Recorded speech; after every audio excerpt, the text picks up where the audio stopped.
Todo empezó con el olor de bollos de romero recién horneados, como le gustaban a Egis, y terminó con mi cuerpo golpeando los escalones de mármol de la casa de mi infancia. Me encontraba en el gran vestíbulo de la propiedad de Wille, agarrando la última maleta que me atrevía a empacar.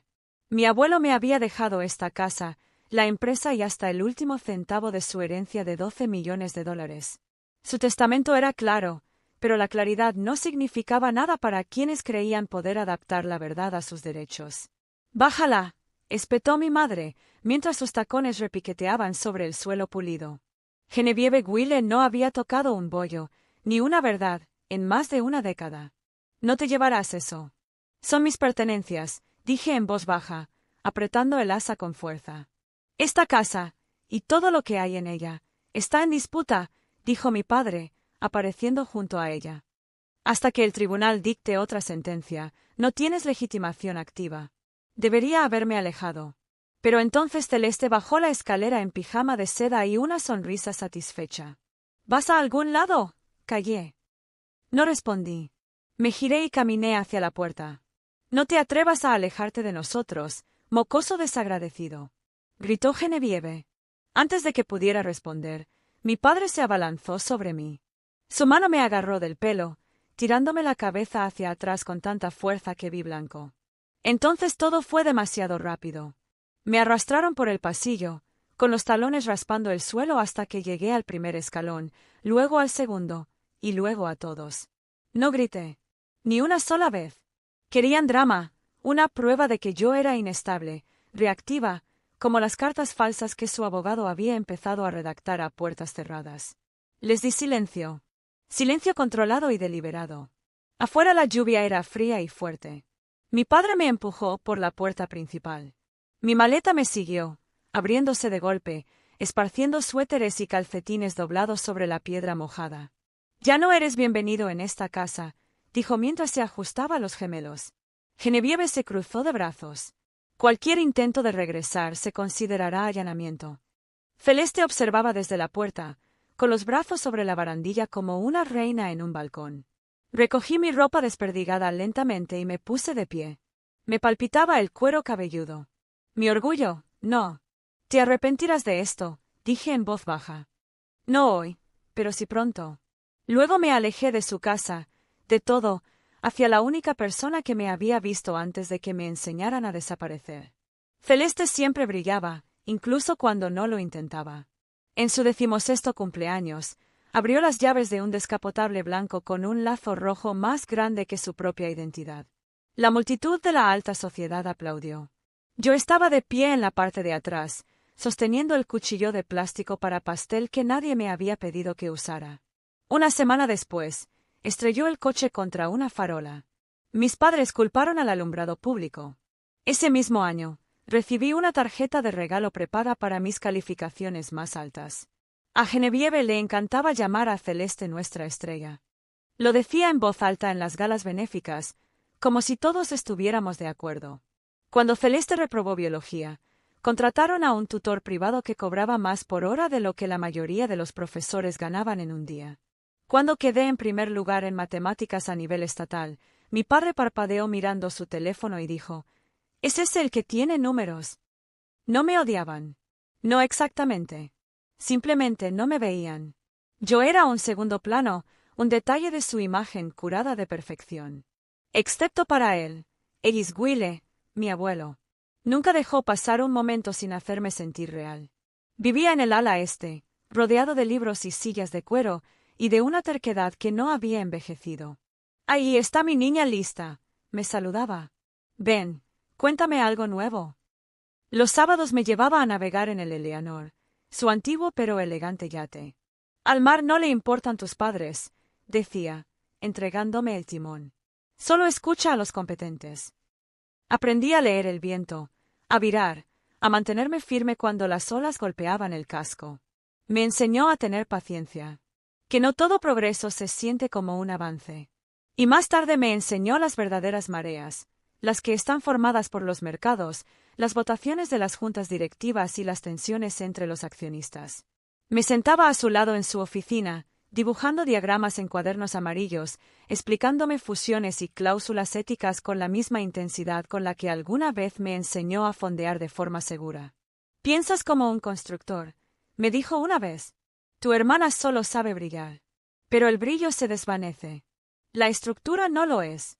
Tenía 16 años cuando lo dijo.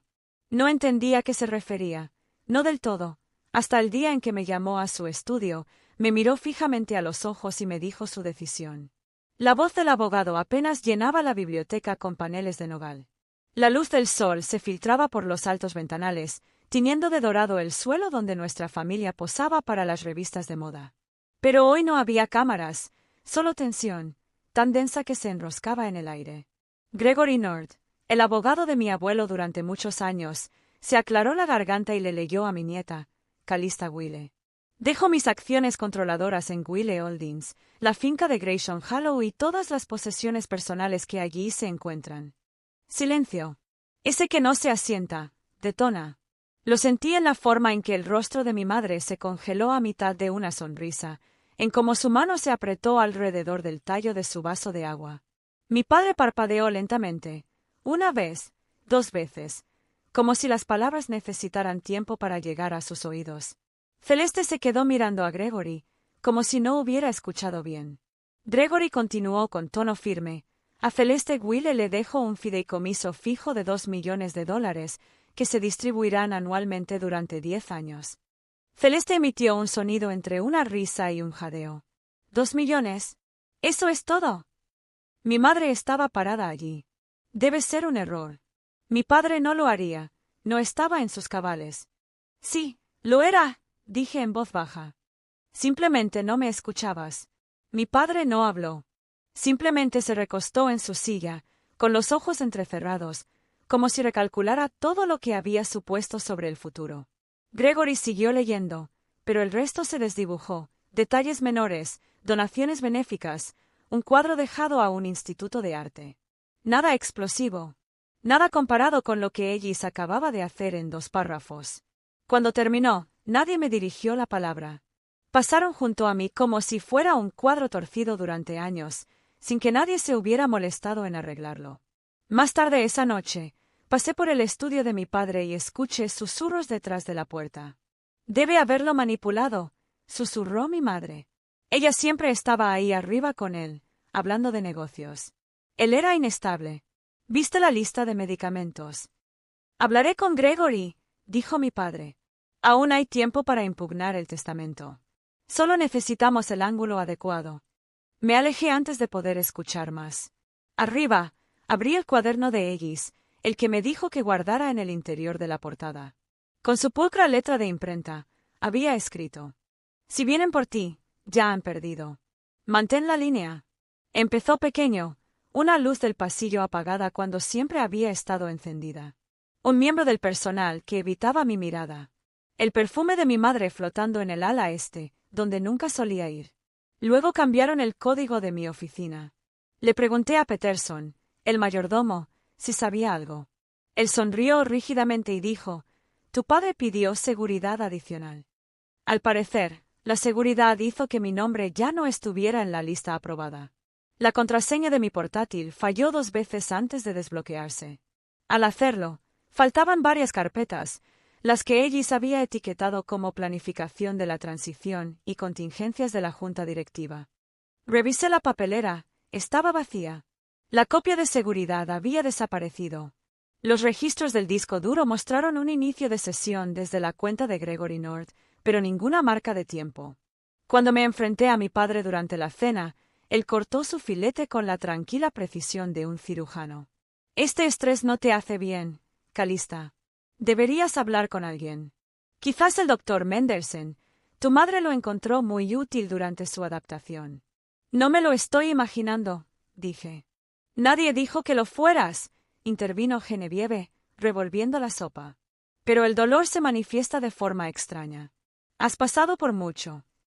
A la mañana siguiente, encontré el libro de contabilidad de mi abuelo abierto sobre la encimera de la cocina. Sus páginas, siempre en perfecto orden, estaban rotas. Le pregunté a la criada si alguien lo había tocado. No quiso mirarme a los ojos. Por la noche, Oí pasos afuera de mi habitación, demasiado lentos para el personal, demasiado deliberados para ignorarlos. Cuando abría la puerta, el pasillo siempre estaba vacío. Empecé a cerrar la puerta con llave. Entonces me di cuenta de que la cerradura estaba rayada. La gota que colmó el vaso llegó cuando entré en la sala legal de la finca y encontré a Gregory fotocopiando los registros médicos de Aegis. «Solo estoy organizando la transferencia de archivos», dijo con una sonrisa forzada. «Son míos». Se encogió de hombros. «Tu padre pidió copias para la revisión del patrimonio». Esa noche, regresé a mi habitación y encontré un pequeño sobre. Sobre mi almohada, dentro, había una sola página doblada, una copia de una receta médica fechada 2 meses antes de la muerte de Aegis, garabateada con vagas preocupaciones sobre la fatiga mental. Al final, alguien había subrayado, vigilar las señales de influencia indebida, con una letra que no era del médico. Me senté en el borde de mi cama, abrí el cuaderno de Aegis y subrayé sus palabras. Simplemente mantén la línea. Hasta entonces no me di cuenta de hasta dónde estaban dispuestos a llegar. La llamada llegó a media mañana, reunión familiar. Comedor ahora. La voz de Peterson por el intercomunicador era cortante, formal, como si hubiera practicado la distancia. Supe antes de entrar en la sala que no era una reunión. Genevieve estaba sentada a la cabecera de la mesa, con los brazos cruzados y las perlas rígidas contra su garganta. Roland estaba a su lado, sin siquiera fingir neutralidad. Celeste se repanchingaba en una silla cerca de la ventana, revisando su teléfono como si el resultado no importara, porque ya lo sabía. Gregory también estaba allí. El maletín cerrado. El bloc de notas en blanco. Solicitamos una suspensión formal de la transferencia de bienes, comenzó mi padre. Dadas las circunstancias que rodearon la salud de Aegis en sus últimos meses, es mejor que el control permanezca temporalmente en nuestras manos y en el tribunal. Pregunté. Genevieve sonrió, comprensiva con nuestras preocupaciones. Y hasta que no se resuelva, ya no es apropiado que permanezcas en la casa. Sentí una opresión en el pecho. ¿Me estás echando? Eres libre de ir a donde quieras, dijo Gregory con un tono suave como el veneno. Pero la finca está bajo protección por ahora. Tienes hasta esta tarde. Roland añadió, ya está hecho. Terminada la conversación, subí las escaleras y empaqué rápidamente, solo lo esencial. Pero cuando intenté irme, mi madre estaba parada en la puerta de mi habitación. No te llevarás nada que no te pertenezca, dijo con los ojos entrecerrados. Esta es mi ropa. Ahora todo en esta casa está en disputa. Seguí empacando. Llamó a Roland. Él no discutió. Agarró el asa de la maleta. Yo la sujeté. Luego me agarró del pelo. No grité. Solo me preparé mientras me arrastraba por el suelo, escaleras abajo. Me ardía el cuero cabelludo y me golpeaban los hombros en cada escalón. Celeste observaba en silencio desde la puerta principal. Mi madre la abrió de par en par. Llovió a cántaros. Mi padre me empujó hacia afuera.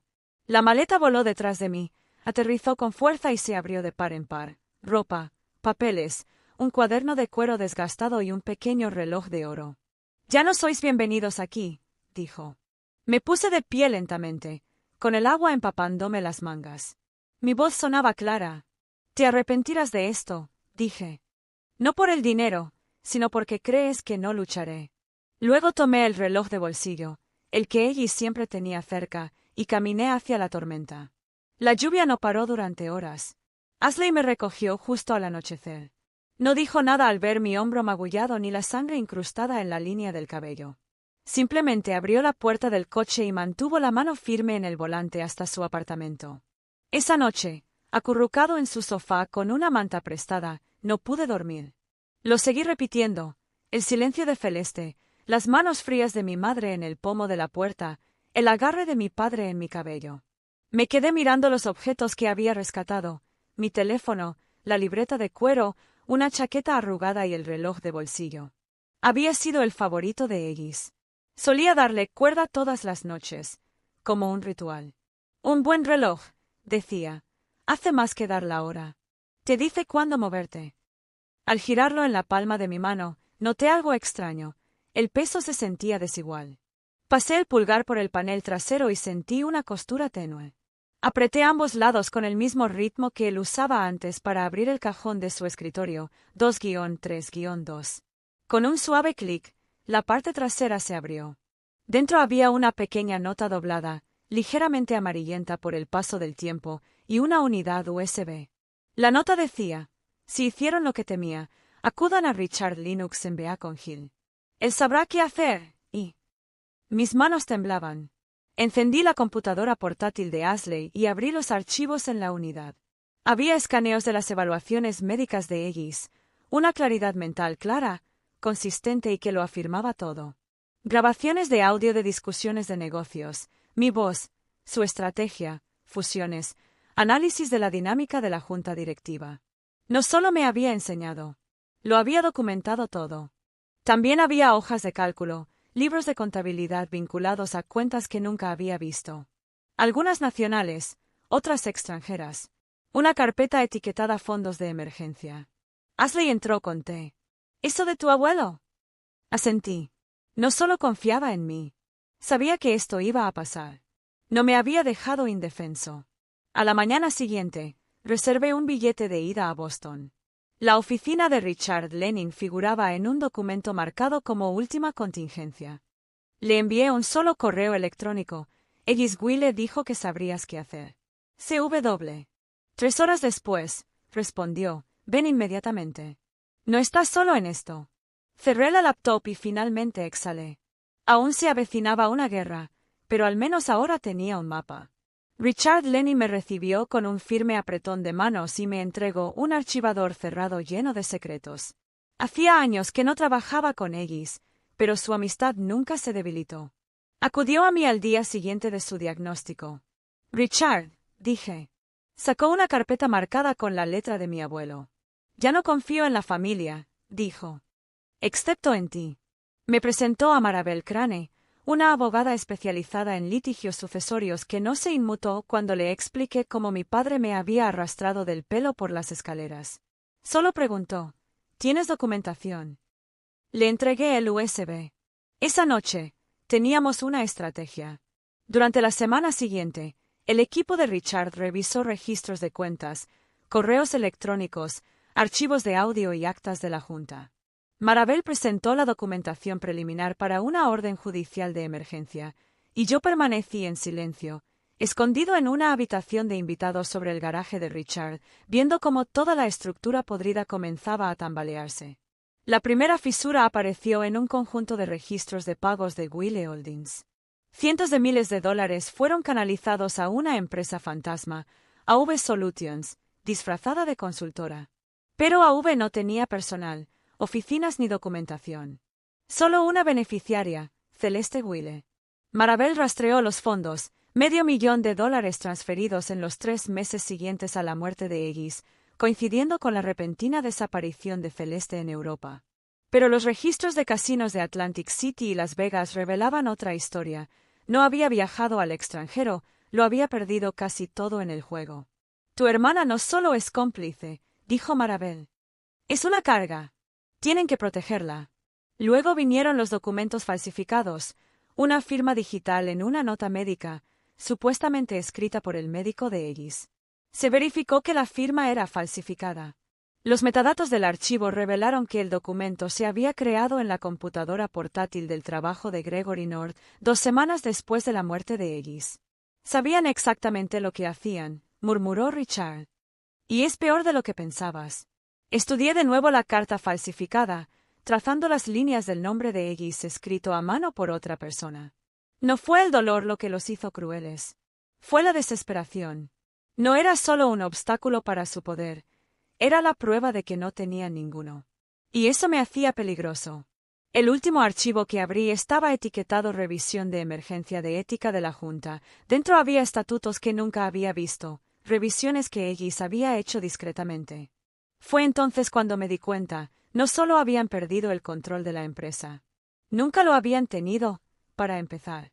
La sala olía a barniz y papel. Me senté erguido, con las manos juntas y el pulso firme, no por calma, sino porque me había acostumbrado a ello. Mis padres llegaron primero. Genevieve llevaba perlas azul marino y la expresión de una mujer que aún creía que el encanto podía reescribir los hechos. Roland la flanqueaba como un escudo. Celeste estaba sentada detrás de ellos, con la mirada baja y los labios apretados. No me miraron, ni una sola vez. Marabel empezó con el testamento, luego con las declaraciones certificadas del médico de cabecera de Ellis. Después vino la nota médica falsificada, cuyos registros digitales demuestran que se creó después de la muerte de Ellis, en el ordenador de Gregory North. La jueza levantó una ceja, pero no dijo nada todavía. Luego vinieron las grabaciones, Ellis hablando de la empresa conmigo con gran nitidez y detalle. En una, dijo claramente, Calista es la única a quien confío este legado. No finge. Planifica. Pasó una pausa, como si contuvieran la respiración, y luego Peterson subió al estrado. Vi al señor Gwyle arrastrándola del pelo, dijo en voz baja. Debería haber hablado antes, pero hablo ahora. El golpe final fue el vídeo que Ellis había grabado él mismo. En él, miró a la cámara y dijo, si estás viendo esto, significa que intentaron deshacer mi decisión. Pueden reescribir el papel, pero no pueden reescribir mi intención. El silencio que siguió fue denso y absoluto. El juez Morales dictó sentencia rápidamente. Se mantendría el testamento, se devolverían los bienes y se emitirían las remisiones penales. Genevieve se quedó boquiabierta. Roland se puso rojo. Gregory palideció. No lloré. No sonreí. Simplemente me quedé de pie mientras el juez pronunciaba mi nombre. Señorita Gwyle, ahora usted es la única accionista mayoritaria de Gwyle Holdings y la legítima propietaria de la finca Grayson Hollow. El mazo cayó. Asentí una vez y luego salí, no solo, pero finalmente visto. Los papeles llegaron a la mañana siguiente, 30 días sin prórroga. Podían llevarse sus pertenencias, pero nada de lo que Ellis me había dejado en herencia. Regresé sola a la finca. Caminando por habitaciones que antes se encogían a mi alrededor, ahora eran mías, silenciosas, pero ya no sofocantes. El personal evitaba mi mirada, sin saber a quién le debía su lealtad. No los culpé. Genevieve llamó 3 veces. No contesté. Roland envió un solo correo electrónico. Esto está por debajo de ti, lo marqué como no leído. Pero Celeste vino en persona. Esperó en la puerta. Sin conductor ni acompañante. Solo una pequeña caja en sus manos. No estoy aquí para pedirte nada, dijo. Solo para darte esto. Dentro de la caja estaban los gemelos de Ellis, los de oro con el grabado del velero. Papá los vendió, admitió. Yo los compré de vuelta. No le di las gracias, pero tampoco la despedí. Nos quedamos en los escalones de entrada y un largo silencio se extendió entre nosotros. No sabía cómo detenerlos, dijo en voz baja. Creo que sí, respondí. Ella asintió una vez y se fue sin preguntar si podía entrar. Esa noche, coloqué los gemelos en el cajón del estudio de Ellis y cerré la puerta con llave.